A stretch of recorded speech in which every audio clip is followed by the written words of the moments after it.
the Science Guy. Bill Nye, the Science Guy. Bill Nye the Science Guy. Science rules. Bill Nye the Science Guy. Inertia is a property of matter. Bill Nye, the Science Guy. T minus 7 seconds. Bill Nye the Science Guy. Twinkle, twinkle, little star, how I wonder what you are. Up above. Oh, hi, I was just, Well, anyway, outer space is so big, and everything in it is so far away. Do you know how we know? Well, we'll just look. By looking at the stars, we've learned about outer space. And do you know what else? Everything out there is made of the same stuff that we are. Isn't that wild? So, come with me today while we explore the vast, wonderful world of outer space. Outer space is big. We have to go out. Way out. Outer space. Way out here. Whoa. Things in space are very far apart. What do you mean? I mean very far apart. Uh-huh. Let's say that this little ball is the Earth. All right. Yeah, this little ball. And you and I are right here at Nye Laboratories. Mm-hmm. How far away do you think the sun would be? Would it be this far away? This far away? I don't know. Maybe this far away? Maybe. Yeah. No. Watch.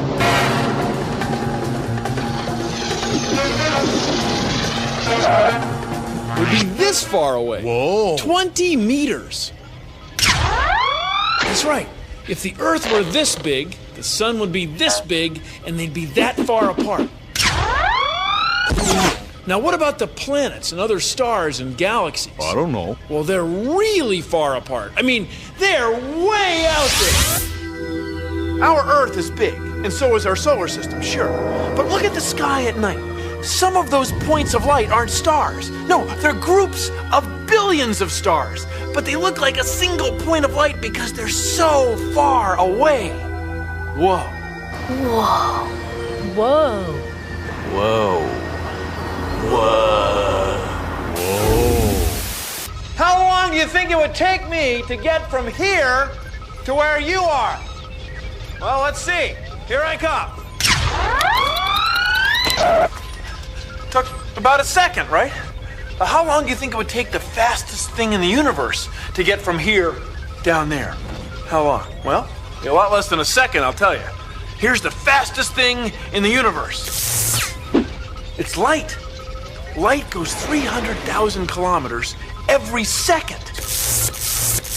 Not 300,000 kilometers an hour, not 300,000 kilometers a minute, but 300,000 kilometers a second. The things in the universe, things like stars and galaxies, the things in the universe are so far apart that it can take even the fastest thing there is. It can take even light millions and billions of years to get from one place to another, even at the speed of light, which is pretty fast. So what you're saying, Bill, is the closest star to our sun is 4.3 light years away? That's right. Now, a light year is the distance that light travels in a year. Now, light goes pretty fast, and a year is a long time. So a light year is really far. 9.5 trillion kilometers. Wow. So that means some of the stars we can see right now may not even exist anymore? That's right, that's right. Maybe a star is burned out and collapsed. Okay, well then it stops giving off light. Well, the light keeps coming here for years. So, in a way, the star doesn't burn out and collapse here until the light stops coming here. Did you know that? The Great Red Spot on Jupiter is actually a hurricane larger than the Earth. Now you know. How far is far? On Earth, far may be to the other side of this lake, or across the city, or across the country. But in space, the sun and moons and planets of our solar system are only tiny dots in the galaxy, and the galaxy is only a tiny dot in the universe. You know, you couldn't get to the nearest star that's our neighbor, even if you spent your whole life traveling. But I digress. The thing to remember is, things in space are really far apart. Whoa. Oh, man. Imagining distances in space is difficult because everything is so far apart. But think of it this way. Let's say that this miniature soccer ball is the size of our sun, and it's right on the goal of a soccer field. Then this speck is Mercury. This is Venus. This tip of a ballpoint pen is our Earth, 2.5 meters from the miniature soccer ball sun. Mars, Jupiter, Saturn, 25 meters from the goal. Uranus and Neptune, 76 meters away. And Pluto's back here, almost out of the building, 100 meters away. How far do you think it is to the next star? Well, it's not in here.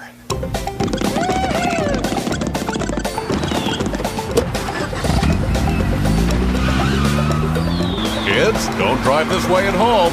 You could leave tire marks on the living room carpet. Boy, I hope I unplugged the iron. Hope I didn't leave the stove on.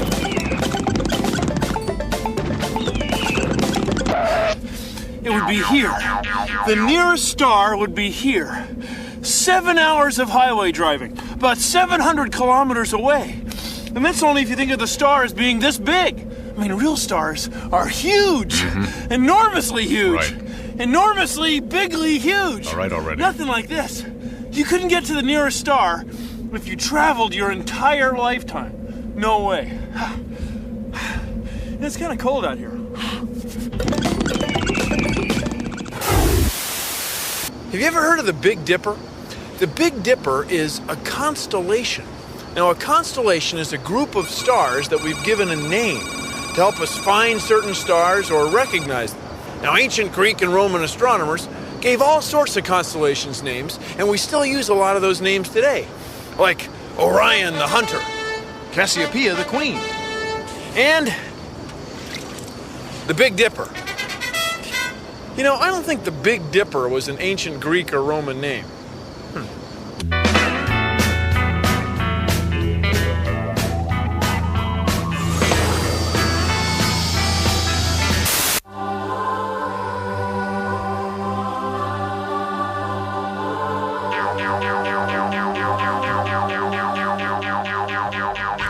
If you live in the northern hemisphere, the northern half of the Earth, like right here is Nye Laboratories, one of the easiest stars in the sky to find is the North Star. Sometimes it's called Polaris, and it's right over the North Pole. So North Star, North Pole, Polaris, you with me?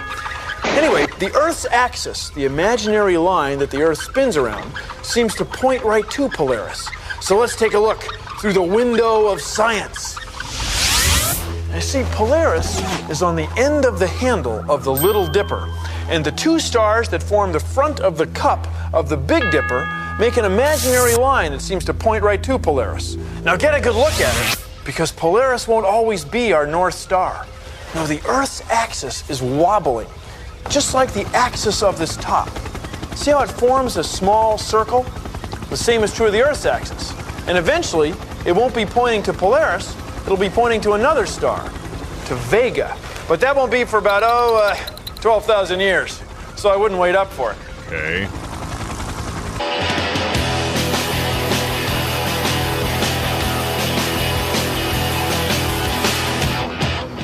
Whoa, dude. This is awesome. Definitely. Awesome. I mean, like all those stars. Dude. Oh, there's millions of them. And like each one of those stars is like a sun. Like, whoa. Dude. That means that, there's tons of other solar systems. Well, yeah. Whoa. And that means that we're Like little specks. Oh, like almost nothing. Whoa.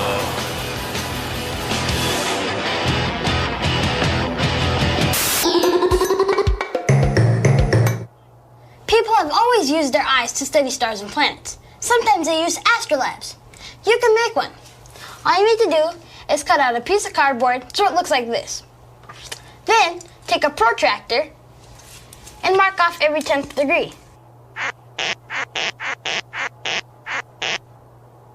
Now draw lines.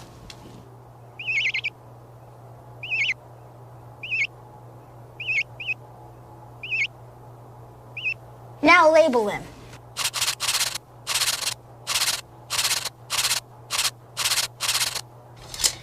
Then take a straw and tape it on the side. Then take a string that has a washer tied to it and tape it on the other side.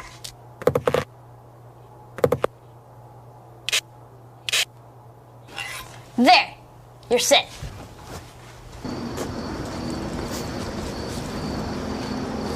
Go outside at night and look through the straw and find a star. Find out where the weight hangs on the astrolabe. Come outside a couple of hours later and find the same star. You'll see that it moved. That's because the Earth is turning. Astronomers also use astrolabes to find out the motion of stars and find planets. It's freezing. I'm Eric Wilcox, and I'm a staff scientist and astronomer here at the Very Large Array. You know, what astronomers do is to try to figure out what is going on with a variety of objects out in space. What we have here are basically radio dishes, these big, giant, curved dishes which receive radio waves coming from some object out in outer space. We look at planets like Mars and Jupiter and Saturn. We look at stars. We look at galaxies, like our own Milky Way, but beyond our Milky Way. What we do is through a variety of computers is we turn that electronic signal into an image. We can then display that image on our computer screen. So most of the science comes in looking at that screen, looking at the image, and really that's really where we do what astronomers do. The basic idea, and as scientists in general and astronomers in particular, our goal is to understand the universe. Whether or not there is Klingons on the other side of the galaxy, I don't know. Did you know that? 10 tons of meteorites hit the Earth every day. Most are the size of a grain of sand. Now you know. Science. Whoa. About 2,000 years ago, in the town of Alexandria, which is here, near the mouth of the Nile River, what is now Egypt, there was a guy named Eratosthenes. And he was the librarian of the great Library of Alexandria. One day, he came across a note from someone who lived here in the town of Sina. And the note said, at noon on the longest day of the year, Styx cast no shadow, and we can see all the way to the bottom of our wells. Eratosthenes realized that where he lived, Styx did cast a shadow, and he couldn't see to the bottom of wells. And he got to thinking about it, and he realized, the Earth must be round. Yeah, we must be living on a big ball. That's the only way for there to be no shadow here and a shadow here. So he measured the shadow that the stick cast, and then he paid someone to walk from Alexandria to Sina and keep track of the distance as carefully as he could. Well, that distance turned out to be around 800 kilometers, and the shadow was about a 50th of a circle.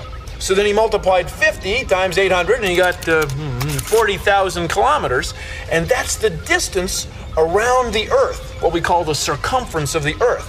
So check this out. This guy made observations of a star, our sun, and he figured out the size of a planet, our Earth. The same kind of observations that you can make. Hey, not bad. فعندها طلب أريتوستنيس من راع كان هناك: يا أخ، امشي إلى سينا وقس المسافة إلى هناك. هل أنت مجنون؟ قال الراعي. المسافة تكشف لي عن حجم العالم، قال أريتوستنيس. ادفع لي بالميل، قال الراعي. وعليه اضطر أريتوستنيس أن يدفع للراعي أجرته مضاعفة، ومضى الراعي في رحلته. إن رجلي متعبتان حتى الموت، قال الراعي. We are at T-minus 4 minutes and counting. Roger, I'm switching on all 3 fuel cells and main power supply. The launch conditions at Kennedy Space Center are good. Well, space camp is really just a place where you learn about space and the planets. Launch control Columbia. All systems ready and the crew is go for launch. The most exciting part of the day is when we do our missions. Columbia, start auxiliary power units. Roger, starting all AP. We train like a real astronaut would. 8, 7. Well, we ride simulators to teach us about what it would be like in space. 6, 5, 4. Okay, in the future, I think a lot more people will go to space. It'll be like a regular thing. 3, 2, 1. Booster ignition. Liftoff. We have liftoff. Columbia, you have cleared the tower. You learn a lot about space and what it would be like to be an astronaut. Marshall Ops, we are ready to come home. Houston, the payload is secure and ready for re-entry. Please turn on all 3 fuel cells and switch to all 3 power buttons. Roger, fuel cells and power system on. I want to be an astronaut. Yes, I do want to become an astronaut. I think that it would be like the best experience that there is. Correct. Have mission specialist 1. Good job, guys.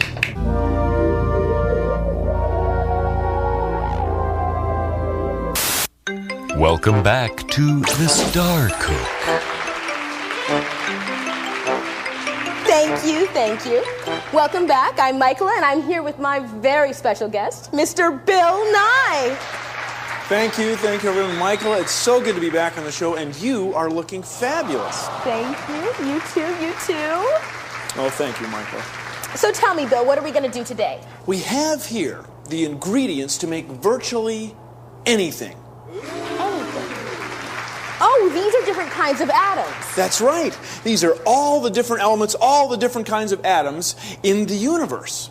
Now, atoms come from stars. Now, take, for example, our planet. Our planet has a lot of iron and silicon, along with many other elements.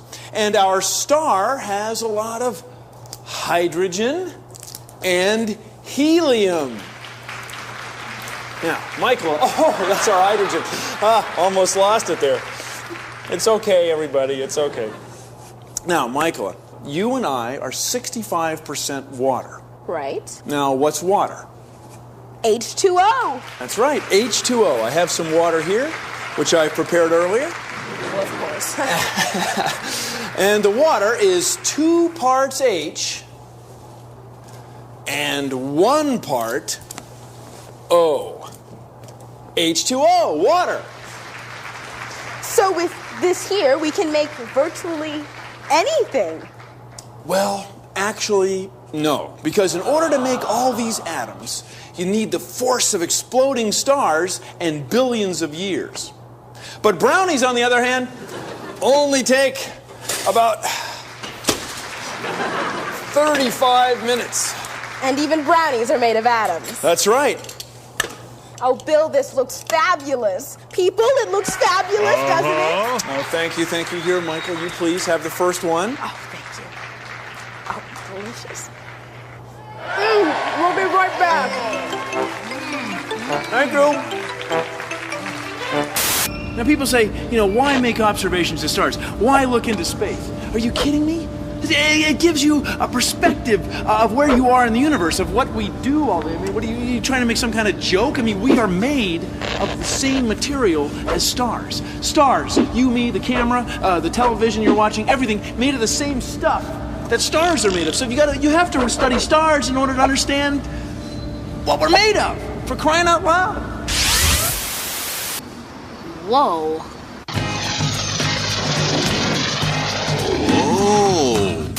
Well, when I looked up at night, well, there's so much I can tell just by being curious and observational. Well, I'm so observant, baby. Well, I'm so observant.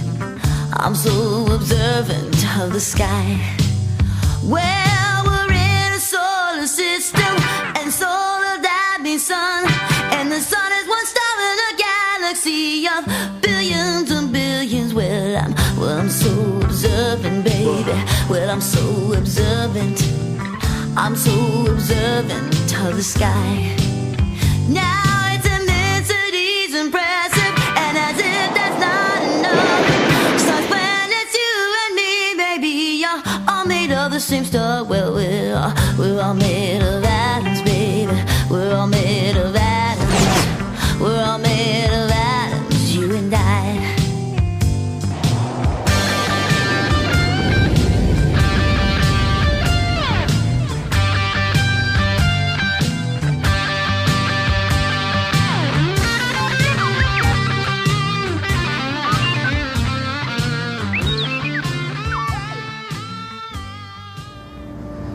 You know, since the show started, the light coming out of your television set has gone about 540 million kilometers.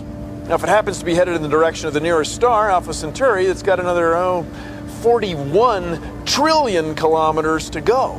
Now, that's a long trip at the speed of light. So don't go asking me, are we there yet? Are we there yet? It's going to be at least 4 years, okay? Well, if you'll excuse me, got some stellar coordinates to record. See you around the solar system. Produced in association with the National Science Foundation.